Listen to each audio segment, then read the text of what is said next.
বর্তমানে মা এবং মেয়ের বয়সের সমষ্টি 50 বছর। 5 বছর আগে মায়ের বয়স মেয়ের বয়সের 7 গুণ ছিল। বর্তমানে মায়ের বয়স কত? দেখো, এই অঙ্কটা কিন্তু এমনিতে সোজা, কিন্তু আরেকটু সোজা করার জন্য একটা সঠিক অ্যাপ্রোচ নিয়ে এসেছি। তো দেখে নাও কীভাবে করতে হবে। দেখো, বলেছে তাদের বর্তমান বয়সের সমষ্টি কত আছে? 50 বছর।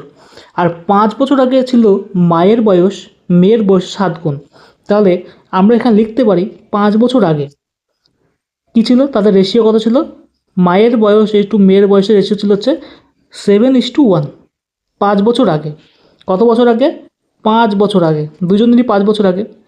যদি 5 বছর আগে যদি 7:1 হয় রেশিও, তাহলে বর্তমানে তাদের বয়সের যোগফল ছিল 50।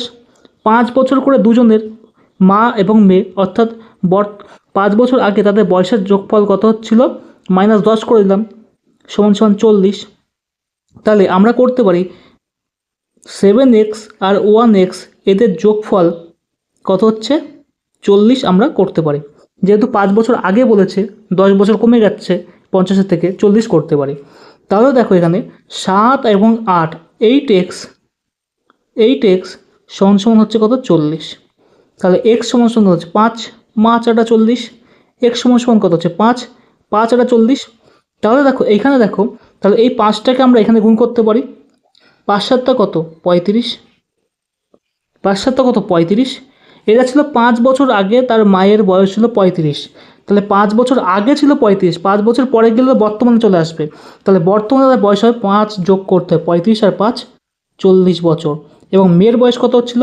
তাহলে 1x মানে 5, 35 5 আর 5, তাহলে মেয়ের বয়স হবে 10 বছর।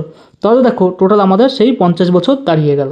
তাহলে মার বয়স হবে 40 বছর। তাহলে আমাদের সঠিক অ্যান্সার হলো অপশন নম্বর সি, 40 বছর মার বর্তমান বয়স। বোঝা গেল? রেশিও মেথডে করলে খুব সহজেই এই অঙ্কটা হয়ে যাচ্ছে।